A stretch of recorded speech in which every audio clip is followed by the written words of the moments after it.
see. Yeah, there we go. All right. Hey, we got worried there for a second. We hit the play button and nothing happened. So we apologize for being 4 minutes late. We'll try not to do that one again. Okay. So I guess we're going to wait for Cheryl to hook up to a couple of our other carriers. And we're going to play a little bit of Love's Enough as an instrumental. Sounds nice.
Hey, what a gang.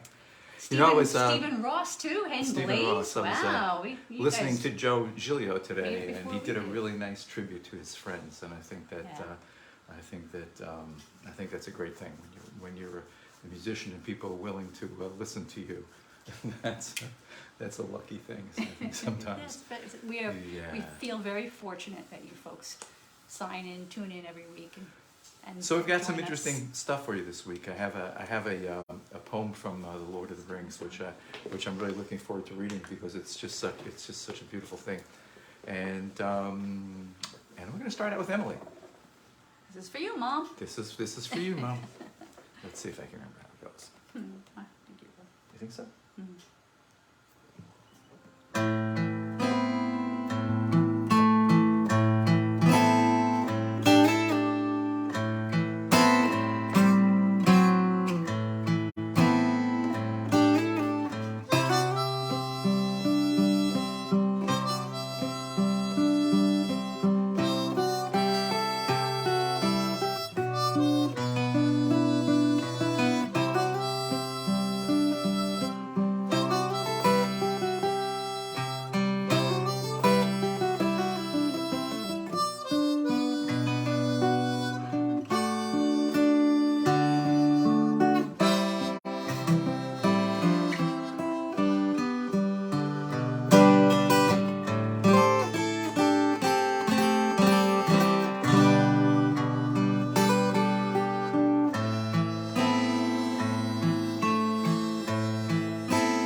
All the ferns inside the old bookstore.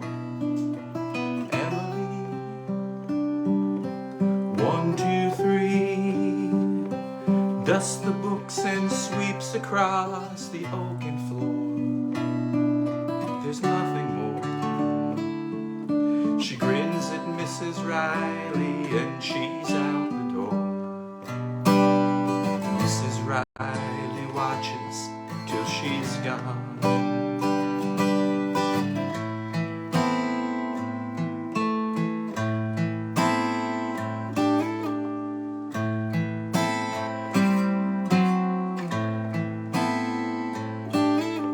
Down the street, Emily finds the bank as oftentimes she's done before. To see fingerprints on windows and the big brass door. Her special chore, although she cleans them every day.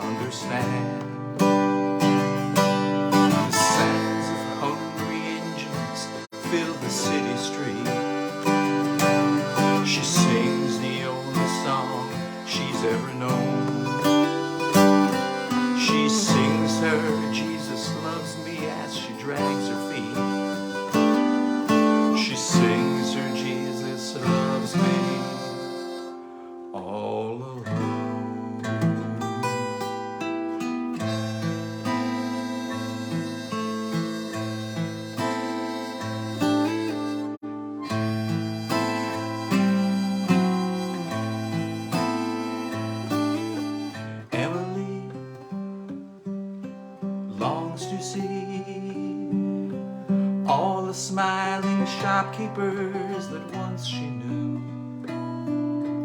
Emily wearily calls on all the stores along the avenue. Some are new, old and friendly faces now have grown so few. She waits and then she slowly shuffles on.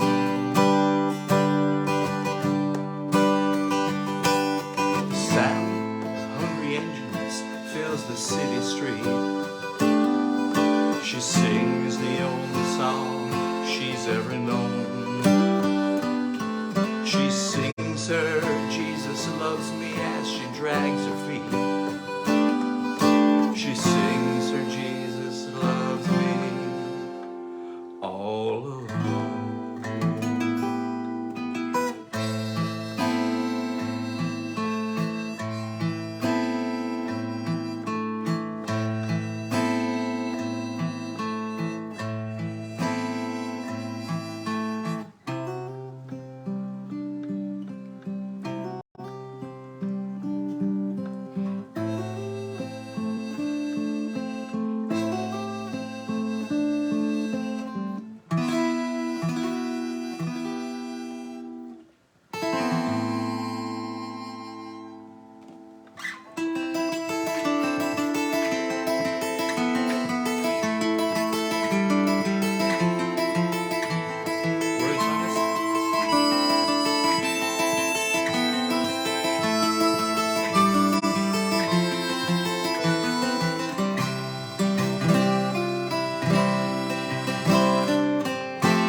Cold rain never end, like the trust in a lost friend.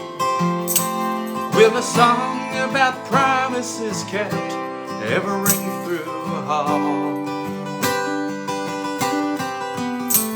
Now the oath breaker's song, it's a curse down the years. It's the only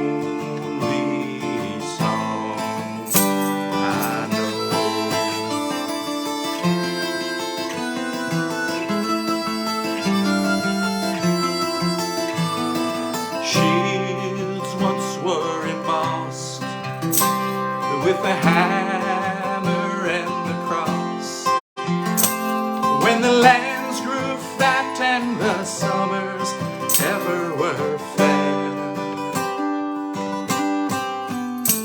but the reaping grows grim, where the reap books all our swords and the harvest now has begun. Storm tumbled the pine, though the oak leaves astray. When the long ships beached by the bay,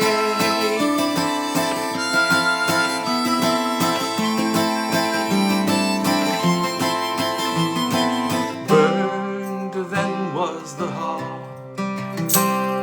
the shield hung so tall, and the blackened stones of our breached walls were all that remained. A cloud conquered the sun, all our shadows stolen away. Now our ashes rise with the wind. The brambles grew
Will the cold rain never end?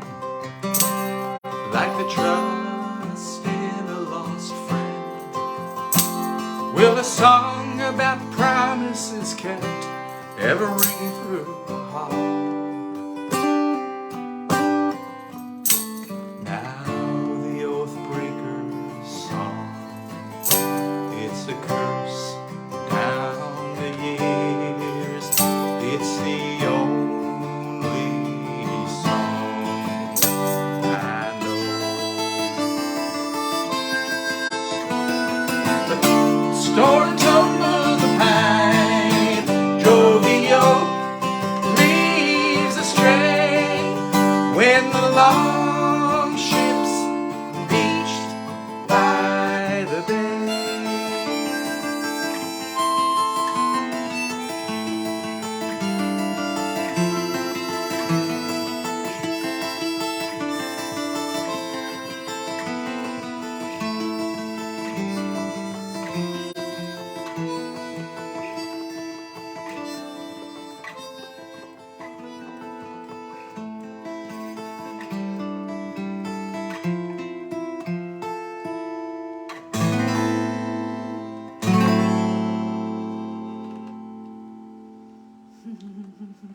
The Hammer and the Cross. Yeah. I want to say hello to a bunch of people that I see their names popping up here.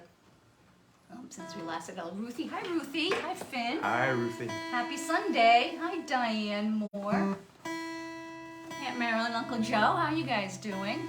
Is it warm out there? We're just starting to get some snow here. It's been cold all day, too. Hi, Jane, Lester, and Craig. Thank you all for joining us. Hi, Jane. Hi, Craig. Hi, Joe and Marilyn. Good to see everybody. I can't, when I say see, you know that. Yeah, see In your my names mind. anyway. In my mind, I see you.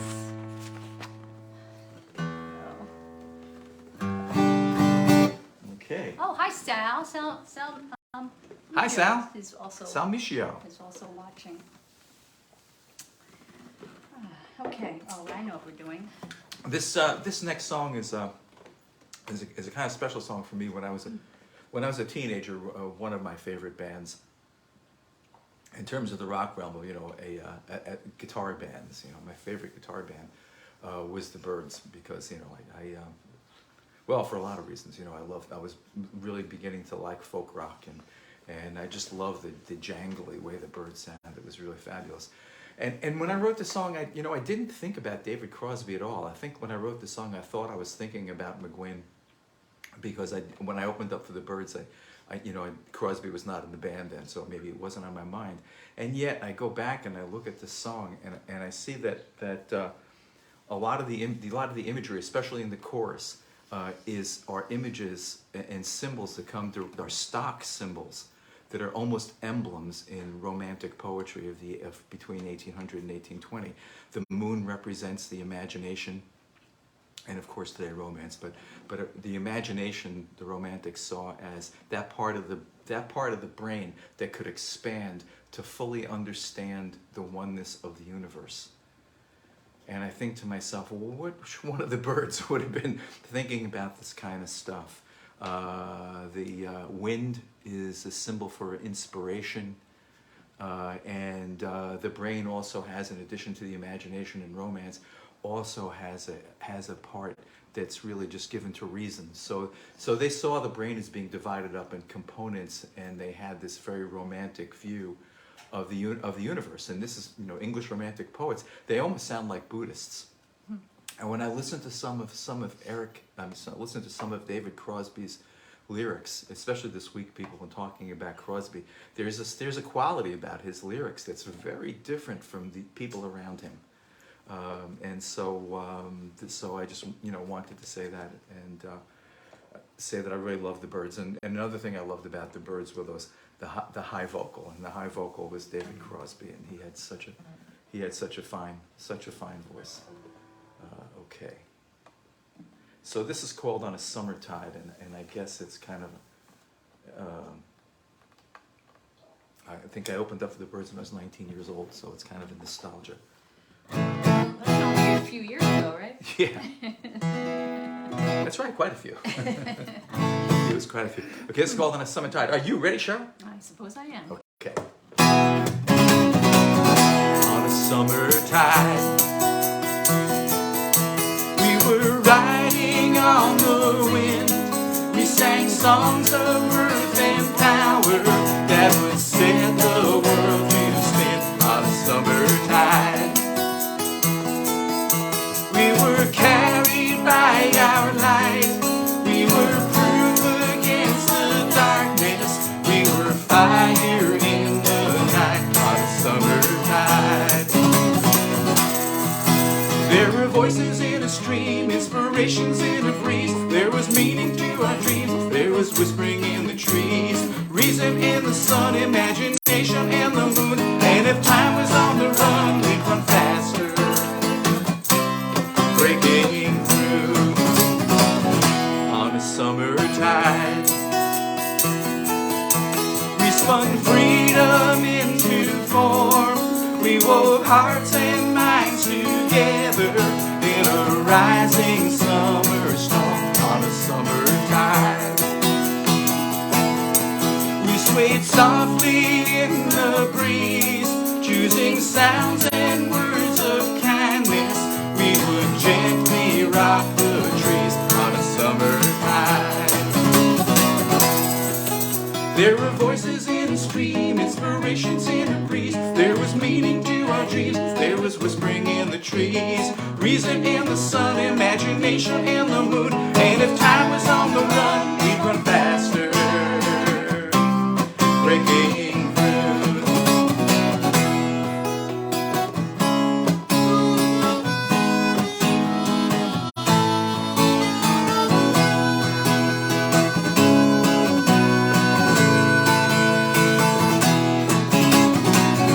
On a winter day, it is clear and oh so cold. There is space and time between us, and still so much left untold. On a winter day, I can see across the years, and though all my thoughts are barren, you will sometimes reappear. On a summertide, there were voices in a stream, inspirations in a breeze. There was meaning to our dreams. There was whispering in the trees, reason in the sun, imagination in the moon. And if time was on the run, we'd run faster, breaking through.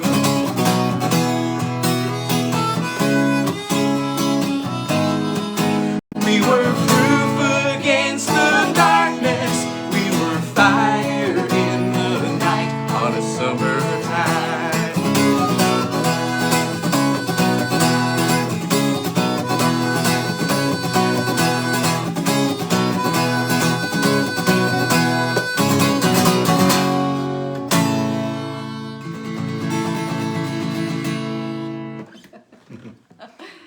I did change that ending today, and that's what happened.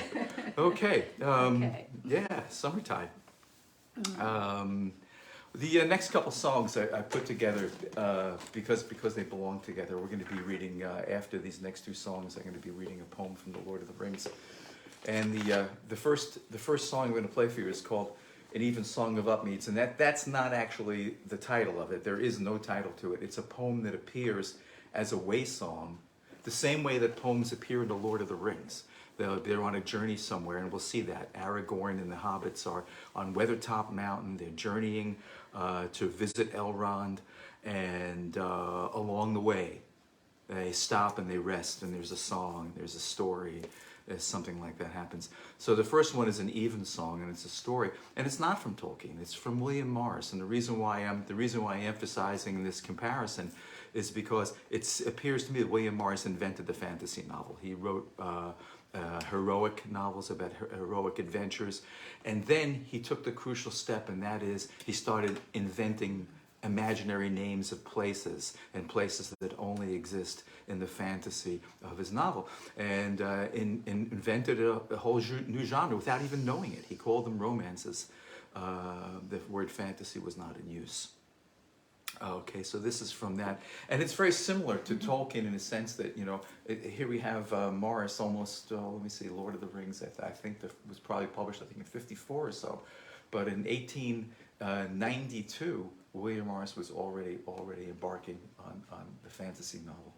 Kind of interesting. So this is called An Evensong of Upmeads, and usually when I'm talking, I'm supposed to be tuning. Yeah, you've been talking to, and I'll say hello to, do you remember Kevin from Peekskill, Michael Winterfield, Merwin? Hey Kevin, thanks for joining in. We haven't seen you for Hi, Kevin. a while.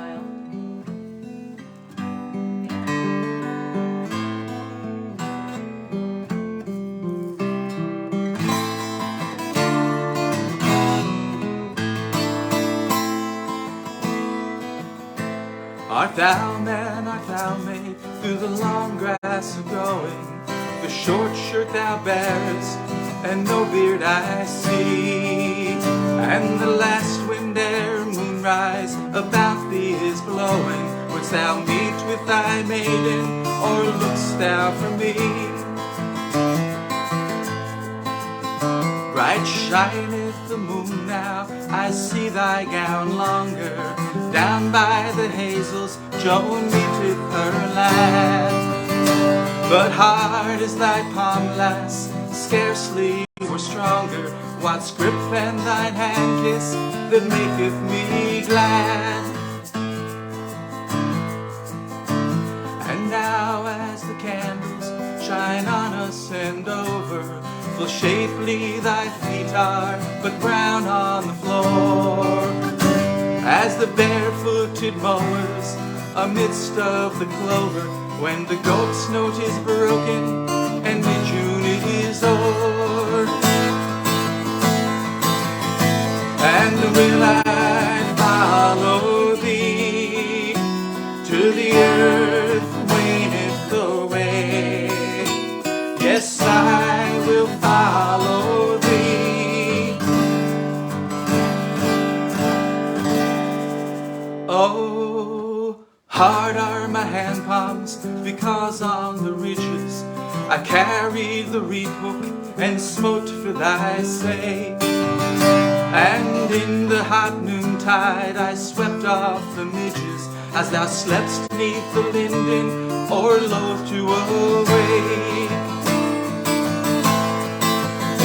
And brown are my feet, because the sun burneth high up on the downside amidst of the sheep. And there in the hollow where from the wind turneth, thou lay'st in my lap whilst I sung thee to sleep. And will I follow thee till the earth waneth away? Yes, I will follow thee.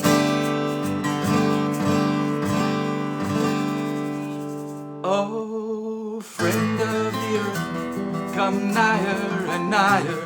Thou art sweet with the sun's kiss as meads of the May. O'er the rocks of the waste, o'er the water and fire, will I follow thee, love, till earth waneth away.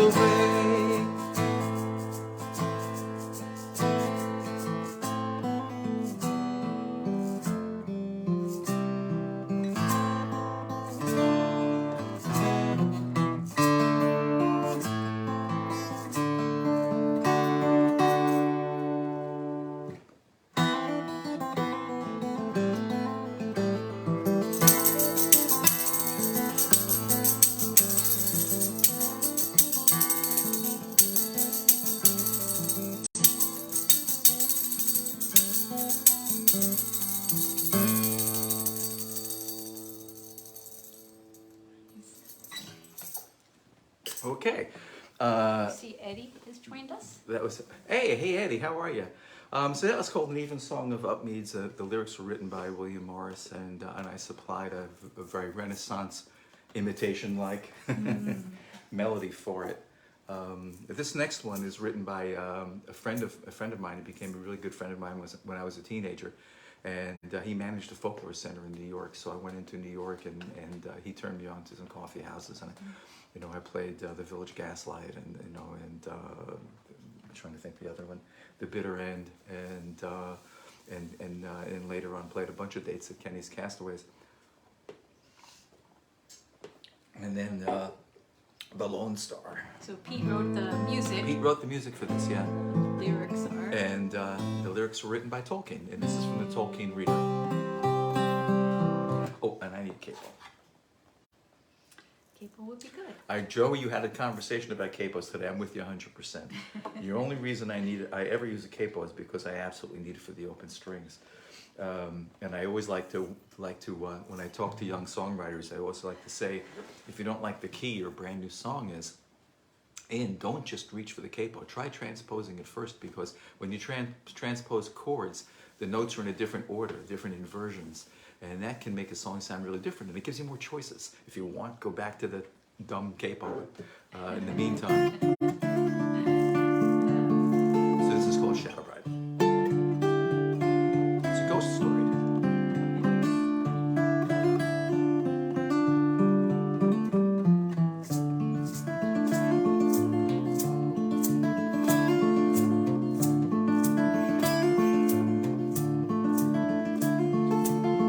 There was a man who dwelt alone.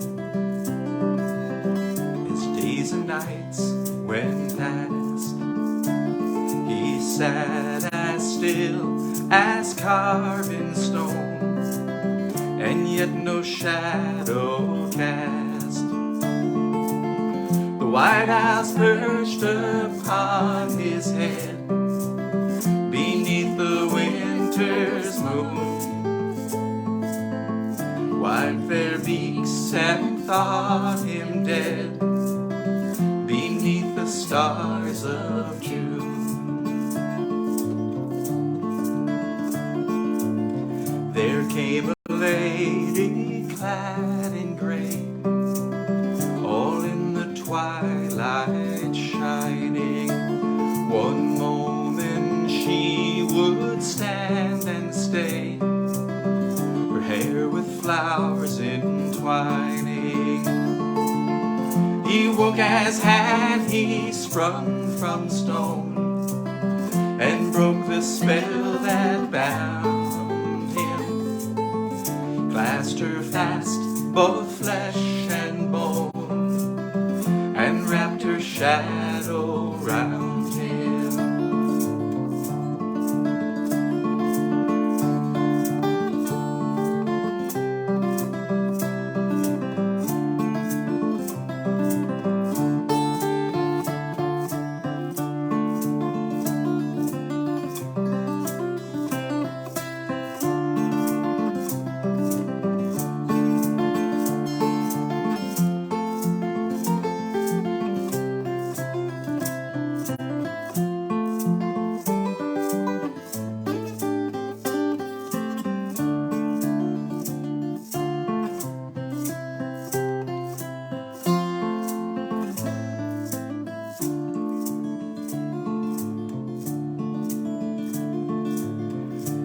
Nevermore she walks her way, neath sun, nor moon, nor star.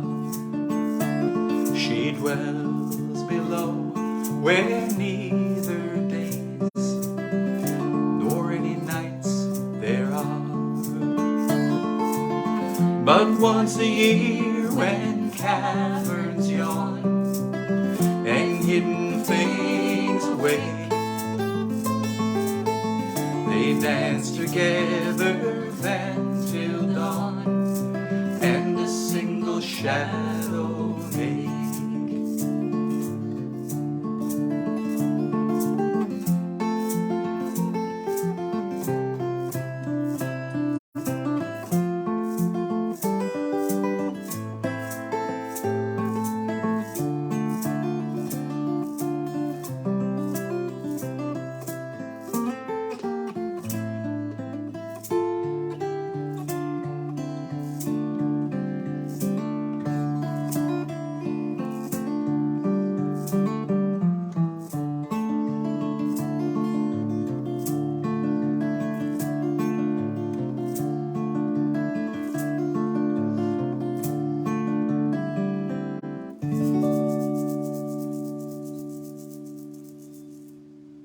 J.R.R. Tolkien and Stephen J.Altman. Okay, Yes. and that brings us to what Joe likes to call the poetry corner. I like that. Yes.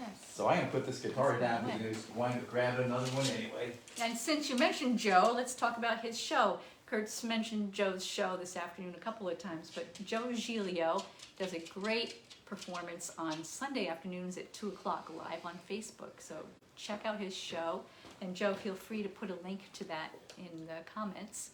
And also, while I'm talking about great shows, Michael Klein has a great Apple podcast called The Voice of Free Earth. It's got, I think, is it done after 20 episodes, Michael, I think is what you said, but we're up to episode 19 this week, so there's one to go. But you can go back to the, find The Voice of Free Earth on Apple Podcasts and go back and listen from the beginning if you haven't listened yet, because it's a really great storytelling. And Michael, please feel free to put the link in there too. Oh, and Craig Ellis. Hi, Craig. I know I saw the name. Craig Ellis Ellen, on yeah. Tuesdays on not on Facebook but on streetjelly.com. Right. Tuesdays at 7. That's right. We should be listening this week. We've been having dog nose rehearsals on Tuesday nights, and also Cheryl's amazing harmonica workshop happened on a Tuesday night. Well, this is our poem segment, and tonight's poem is really kind of fun. It's a real story. I mean, the way poetry was in the Middle Ages, and it's really interesting because first off, just looking at it, I made up a sheet that describes some of the things in the poem. Every poem has a rhythm, right? And if you can see where I wrote rhythm, it says iambic tetrameter. What that means is ba ba ba ba ba ba ba ba ba ba ba ba ba ba ba ba. Each one, ba ba, is an iamb, and the heavier one is the stressed syllable, and there are 4 of them, hence iambic tetrameter. You hated that when your English teachers told you about that. Now, in the Middle Ages, people didn't rely on a rhyme as much as people did in say, the 19th century. Today, people don't rhyme very much at all. But people didn't count on rhyme. They really count on alliteration. So the beats in the poem were from the repetition of consonants and the repetition of vowels. And I've just, I don't want to get into this any further, but just to show you, these are all incidences of places where consonants repeat themselves and vowels replace. I think I have the consonances, which are consonants, written in blue, and the vowel sounds in red. And the only reason that's important is because this thing flows like a song, and really good songs have it in truth. There's a real regularity about the rhythm, and there are all these little effects of beautiful sounding vowels and things. So we'll leave that there and just get back to the story now. The story of Beren and Luthien goes back to the Silmarillion, and even though the song appears in The Lord of the Rings, it happens in a time way before that in Middle-earth. Beren is a mortal man. Like us, when he reaches a certain age, he is going to die. However, elves are immortal. So this is the song about the love between Beren and Luthien. And Luthien is the daughter of an elf king. And yes, she can marry a mortal man, but if she does, the sacrifice she pays is giving up her immortality. So Beren goes to Luthien's father, her name is Luthien Tinuviel, and asks, he wants to marry her. The father is completely against him. He doesn't want his daughter to become immortal. And so he sets Beren with a task that often happens in mythology, like Hercules stories, right? Give them a task that's so hard to do, they won't be able to do it, they'll be dead, and that's the end of it. And his task is to steal one of the Silmarils, the jewels that are in the iron crown of the evil one. And the evil one back in those days was actually Sauron's mentor. So he's the biggest badass of them all. So right. Beren does in fact steal the Silmaril. And Beren and Luthien Tinuviel have a long life of adventures together. He saves her from a dungeon at some point, and their life is adventurous. And even though there's that mortality thing hanging over their heads, and I'm going to tell you the last line of the poem. And yeah, I am. Oh. It's okay because I've already told you. The last line of the poem is, "In the forest singing, sorrowless." So though it doesn't say they were completely happy, neither were they sorry for what they had done, having an interracial marriage. Hi, America. Song of Beren and Luthien by J.R.R. Tolkien. The leaves were long, the grass was green, the hemlock umbels tall and fair, and in the glade a light was seen of stars in shadows shimmering. Tinuviel was dancing there, to music of a pipe unseen, and light of stars was in her hair, and in her raiment glimmering. There Beren came, from the mountains cold, and lost. He wandered under leaves, and where the elven river rolled, he walked alone and sorrowing. He peered between the hemlock leaves, and saw in wonder flowers of gold upon her mantle, and her sleeves, and her hair, like shadow following. Enchantment healed his weary feet, that over hills were doomed to roam, and forth he hastened, strong and fleet, and grasped at moonbeams glittering, through woven woods in Elvenhome. She lightly fled on dancing feet, and left him lonely still to roam. To roam in the silent forest listening. He heard there oft the flying sound of feet as light as linden leaves, of music welling underground in hidden hollowed quavering.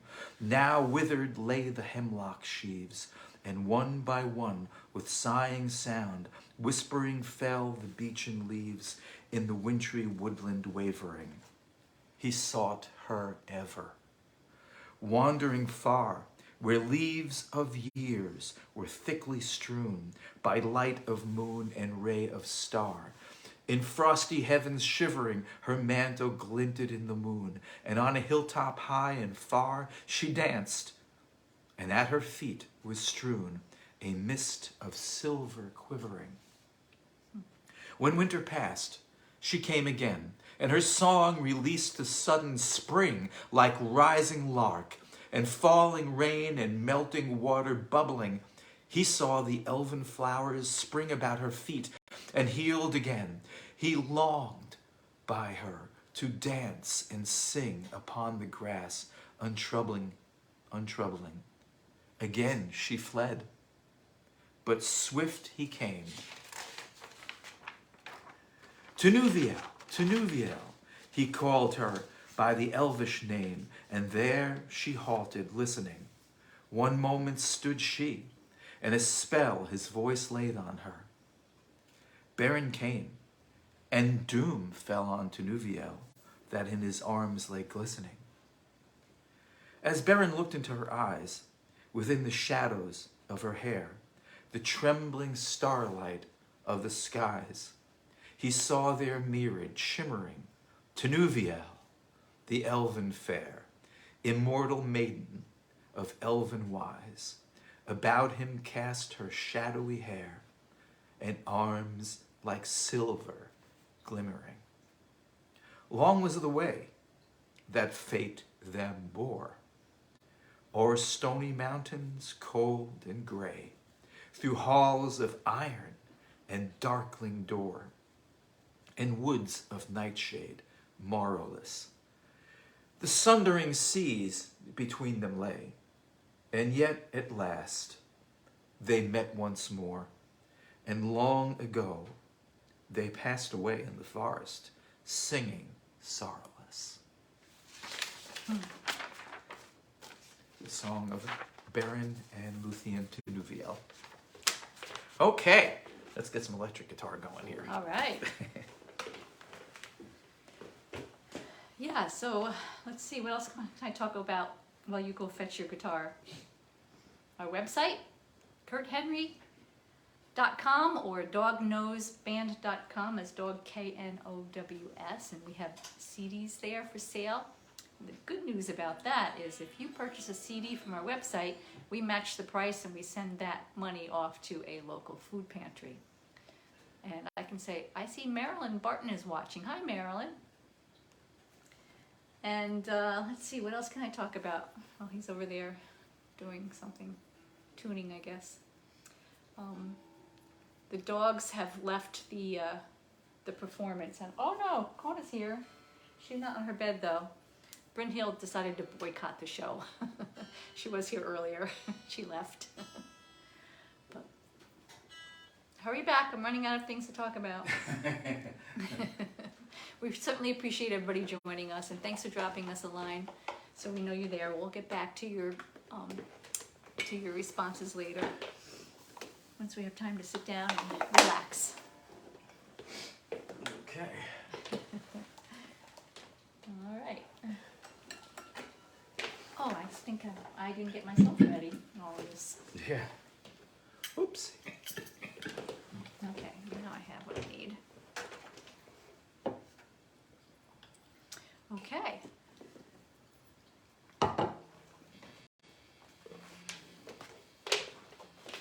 All right. That was a long time away. Julia in running shoes. Wow. That was ambitious. Oh, I was ready to jump on to the next song. Okay. Are you ready, darling? Yeah. All right. Oops, I need a little more volume. I guess that's what we have. Actually, you know what? I'm going to turn the focus. That's kind of good. Okie dokie. This is the part of the show that traditionally always leaves out.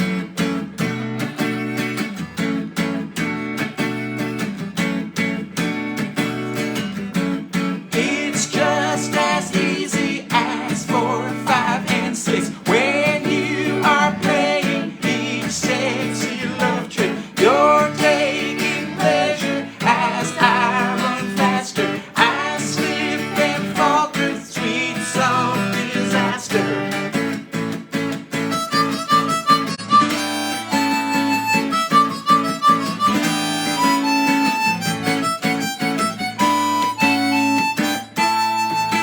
Running you down across a field of ice. Catching you would be so warm and so nice. Turning your pretty back to me, baby. Thinking that you could outrun me, maybe.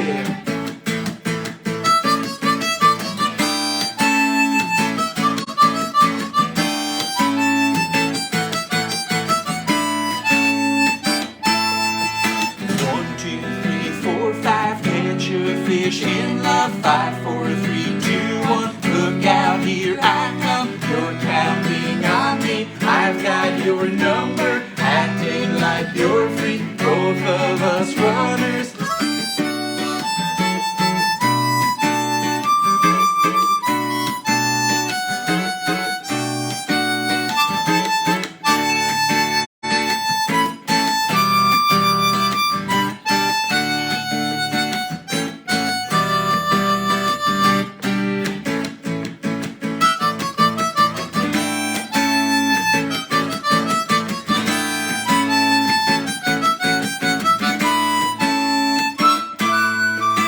Into a maze you slip for some safety, knowing I'll follow and you'll soon take me. Heating up so fast I start to shiver. My arrows landing here in my quiver.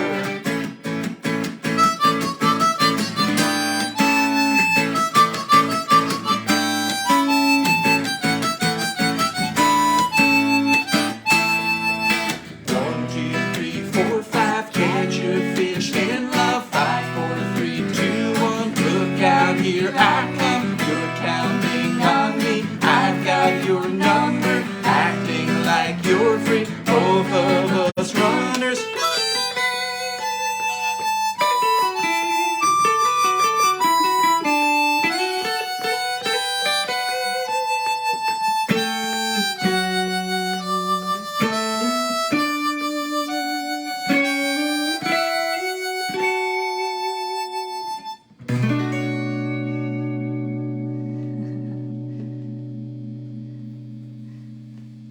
Yes. That song goes over my head. What's that song about? I think you usually spell it. Oh, yeah. Yeah. Okay. Hey, we got Blame It On Me.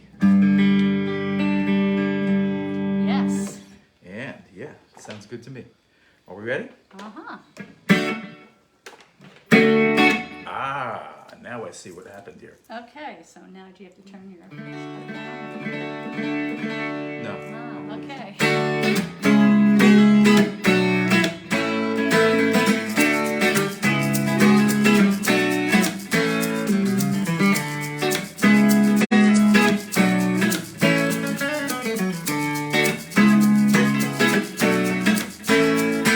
I can read your lips tell me we've crossed this bridge before, but I cannot hear your voice above the mighty waters roar.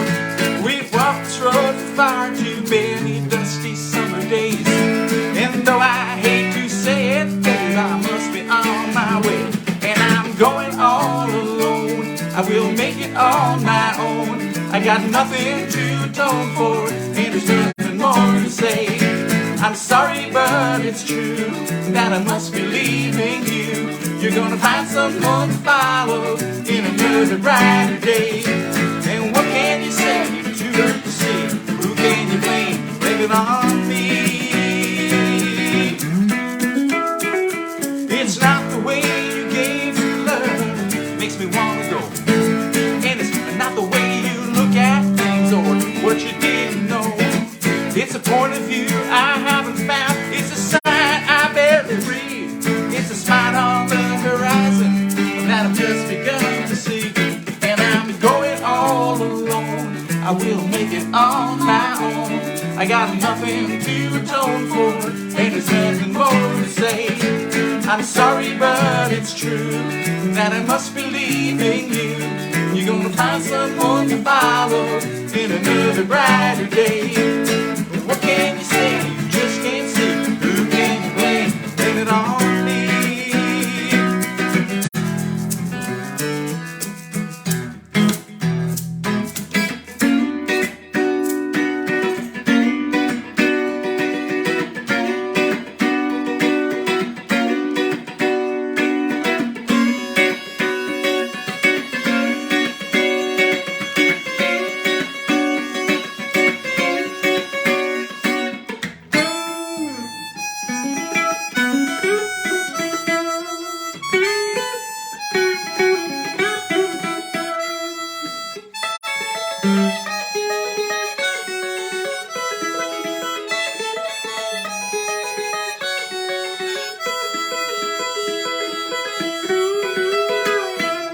It's not that I'm ungrateful for the time you spent with me.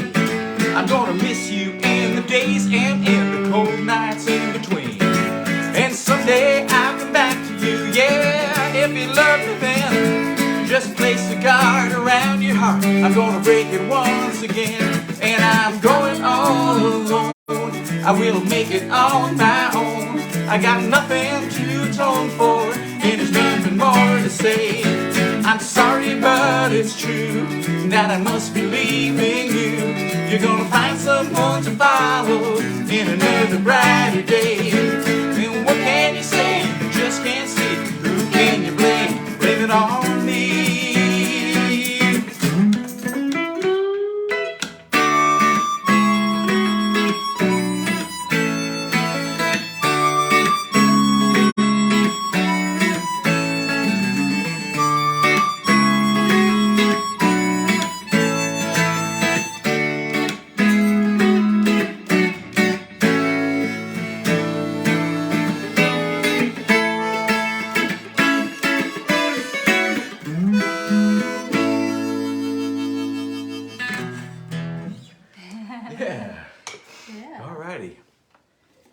Here's a song about running. Running together. Yeah.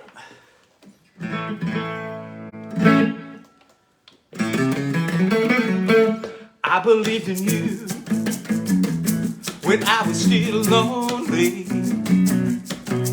A shadow that ran out before me, just beyond the hill, slipping through the misty trees. And I struggled ever faster, but fell behind you. Still I was alone, I was feeling stronger. I found freedom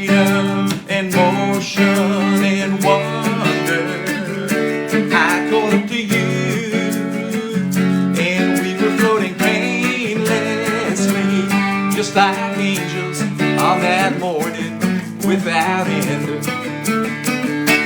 Two of us running together, chasing the sunlight from the mountains.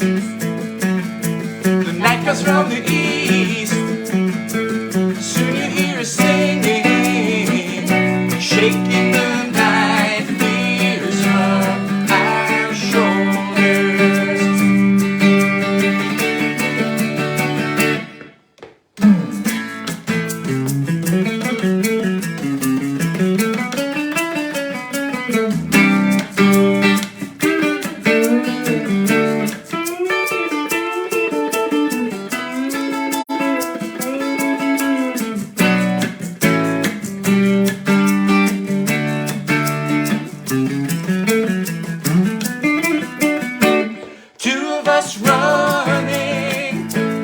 Running together, chasing the sunlight from the mountains. The night comes from the east, soon you hear us singing, shaking the night fears from our shoulders. Sometimes in the night I still wake up lonely. A shadow comes racing behind me. I reach out to you and you hold me close and warm as the sunbeams kick up gold dust by our window. Two of us running together, chasing the sunlight from the mountains. The night comes from the east, soon you hear us singing, shaking the night fears from our shoulders.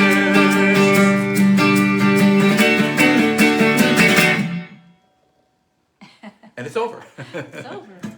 We're going to finish it up with River of Stars. Days. What's that? I remember those days running together Yeah. and cycling together.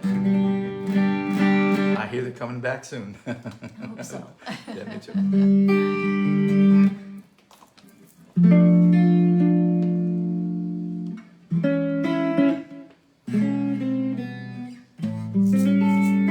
Here we are on our river of stars. We're here alone in waters unknown.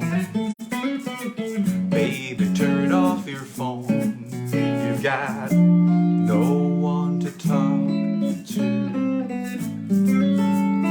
Moon so new, we're out of view. If our anchor slips, I'll lock on your lips. We will not drift. I've got no one to talk to. I'd like to note that you're what I'm floating my dreams on.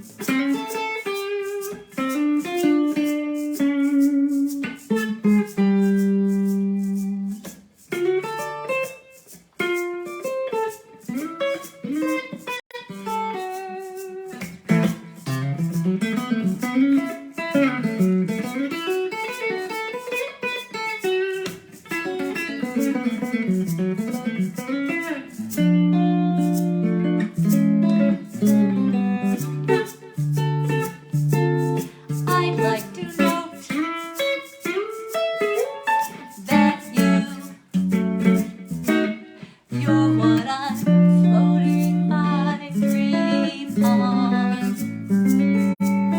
Drift on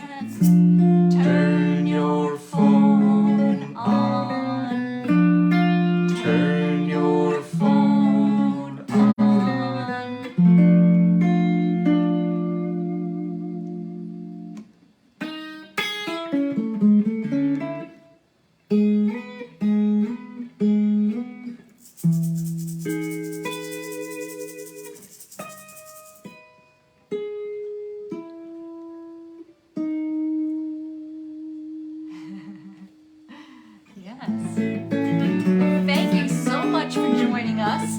Thanks for dropping us a line. And yes, Sal, definitely, let's get together in person soon. We appreciate you tuning in. Thanks, Eddie.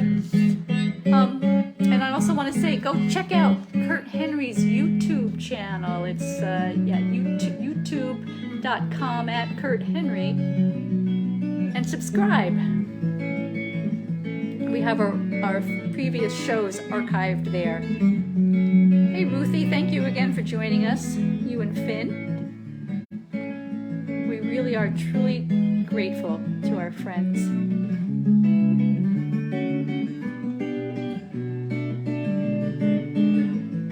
Thanks, Michael, for always joining us as well.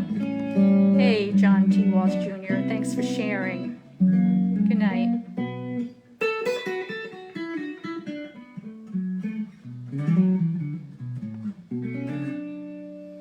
Thanks, Joe.